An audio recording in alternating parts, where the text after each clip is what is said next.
پاکستان نے غزہ میں اسرائیلی قابض افواج کے حالیہ فضائی حملے کی شدید مذمت کی ہے، جس میں متعدد بے گناہ فلسطینی شہری جان کی بازی ہار گئے۔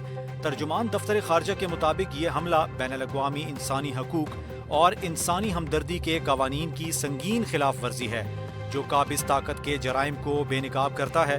پاکستان نے جاں بحق افراد کے اہل خانہ سے دلی ہمدردی اور تعزیت کا اظہار کرتے ہوئے اس دکھ کی گھڑی میں فلسطینی عوام کے ساتھ اپنی غیر متزلزل یکجہتی کا اعادہ کیا۔ ترجمان نے عالمی برادری سے مطالبہ کیا کہ اسرائیلی مظالم کو روکنے، شہریوں کا تحفظ یقینی بنانے اور اسرائیل کو اس اقدامات میں جواب دہ بنانے کے لیے فوری اور مؤثر اقدامات کیے جائیں۔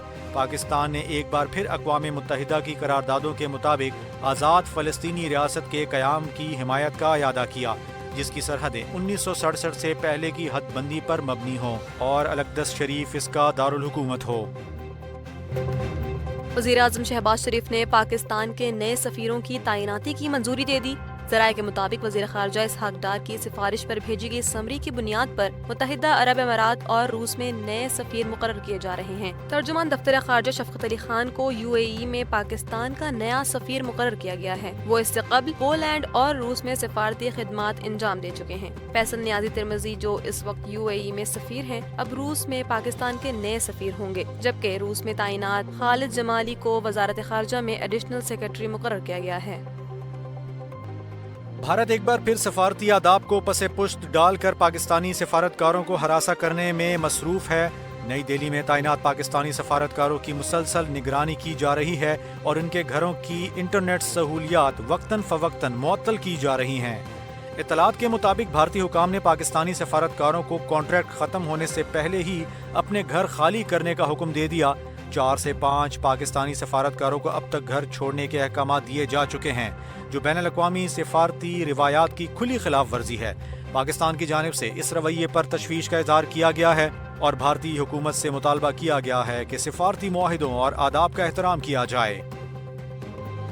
وزیراعظم شہباز شریف نے ترکیہ کے صوبے بلقصر میں زلزلے پر دکھ اور افسوس کا اظہار کیا ہے۔ وزیراعظم آفس کے مطابق شہباز شریف نے ترک صدر رجب طیب ایردوان سے اظہار ہمدردی کرتے ہوئے کہا کہ پاکستان اس مشکل گھڑی میں ترکیہ کی ہر ممکن مدد کے لیے تیار ہے۔ انہوں نے کہا کہ پاکستانی قوم ترک بھائیوں کے ساتھ ہے اور متاثرین کی حفاظت اور جلد صحتیابی کے لیے دعا گو ہیں۔ چیئرمین سینٹ یوسف رضا گیلانی نے ایوان بالا میں اقلیتوں کے لیے پارلیمانی کاکس قائم کرنے کا اعلان کیا ہے۔ اس کاکس میں اقلیتی برادری کے اراکین کے ساتھ ساتھ قومی اسمبلی کے اراکین کو بھی نمائندگی دی جائے گی۔ یوسف رضا گیلانی نے کہا کہ خواتین اور اقلیتوں کی فلاح ہمیشہ ان کی ترجیحات میں شامل رہی ہے۔ بطور وزیر اعظم بھی انہوں نے ان طبقات کو قومی دھارے میں شامل کیا۔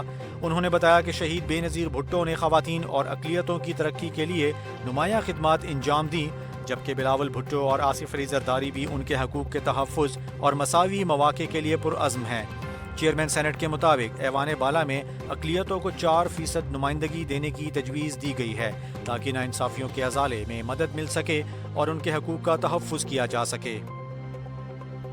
صدر مملکت آصف علی زرداری نے گلگت میں لینڈ سلائیڈنگ کے سانحے پر گہرے دکھ اور افسوس کا اظہار کیا ہے۔ ایوان صدر سے جاری بیان میں صدر نے جاں بحق رضاکاروں کے لواحقین سے دلی ہمدردی اور تعزیت کا اظہار کیا اور زخمیوں کی جلد صحتیابی کے لیے دعا کی۔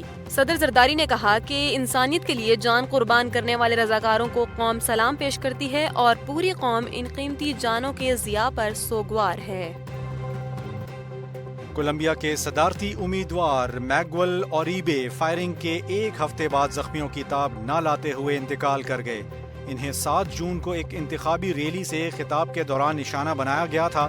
حملہ آور نے اوریبے پر 3 گولیاں چلائیں، جس کے نتیجے میں وہ شدید زخمی ہو گئے۔ ان کی اہلیہ نے ان کے انتقال کی تصدیق کرتے ہوئے کہا ہے کہ وہ بہادری سے اپنے زخموں سے لڑتے رہے لیکن جاں بر نہ ہو سکے۔ کولمبیا میں اس واقعے نے سیاسی ماحول کو ہلا کر رکھ دیا ہے اور ملکی سطح پر انتخابی سیکیورٹی کے حوالے سے شدید بحث چھڑ گئی ہے۔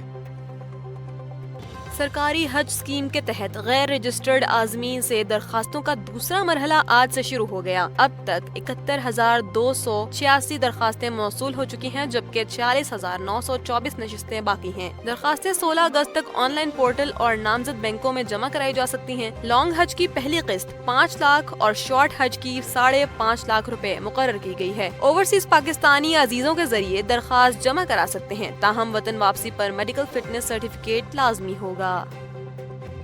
عراق کے شہر کربلا میں واٹر ٹریٹمنٹ اسٹیشن سے کلورین گیس کے اخراج کے باعث 600 سے زائد زائرین کی حالت غیر ہو گئی۔ عراقی وزارت صحت کے مطابق سانس کی تکلیف کے باعث 621 افراد کو اسپتال منتقل کیا گیا، جہاں انہیں فوری طبی امداد دی گئی۔ تمام متاثرہ افراد صحت یاب ہو کر گھر واپس چلے گئے۔ واقعہ کربلا اور نجف کے درمیان راستے پر پیش آیا، جہاں اربعین کے موقع پر لاکھوں زائرین امام حسین اور حضرت عباس کے روزے کی زیارت کے لیے موجود ہیں۔ رواں سال 2 کروڑ 20 لاکھ سے زائد زائرین کی کربلا آمد کا ریکارڈ بھی سامنے آیا۔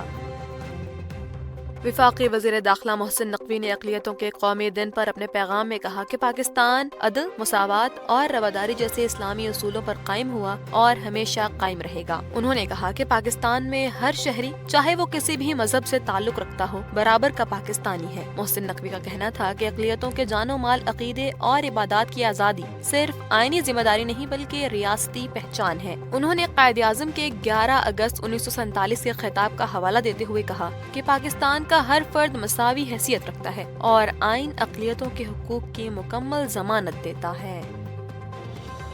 گلگت بلتستان کے علاقے دنیور میں نالے پر مرمت کے دوران مٹی کا تودا گرنے سے 8 مقامی رضاکار جاں بحق ہو گئے، جبکہ متعدد کے ملبے تلے دبے ہونے کا خدشہ ہے۔ حادثے میں 3 افراد زخمی ہوئے، جنہیں طبی امداد دی جا رہی ہے۔ ریسکیو آپریشن جاری ہے۔ مقامی افراد بھی امدادی سرگرمیوں میں شریک ہیں۔ صوبائی حکومت کے مطابق گلیشیئرز پگھلنے سے نالوں میں پانی کا بہاؤ بڑھا ہے، جس سے شیشپر نالے میں سیلاب آیا ہے۔ زمینیں، کھیت اور درخت بہہ گئے۔ قراقرم ہائی وے کا حصہ متاثر ہونے پر شاہراہ ہنزا بند کر دی گئی، جبکہ متبادل رستہ نگر روڈ فراہم کیا گیا ہے۔ شہریوں کو مزید بارشوں اور لینڈ سلائیڈنگ کے خدشے کے باعث محتاط رہنے کی ہدایت کی گئی ہے۔ انٹرنیشنل کرکٹ کونسل ICC کی نئی ون ڈے رینکنگ جاری ہو گئی ہے۔ پاکستان 1 درجے تنزلی کے بعد 5ویں نمبر پر آ گیا۔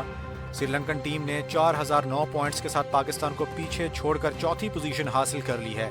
پاکستان کے پوائنٹس کی تعداد 3465 ہو گئی ہے، جبکہ بھارت 4471 پوائنٹس کے ساتھ بدستور پہلے نمبر پر موجود ہے۔ نیوزی لینڈ 4160 پوائنٹس کے ساتھ دوسرے، آسٹریلیا 3473 پوائنٹس کے ساتھ تیسرے نمبر پر ہے۔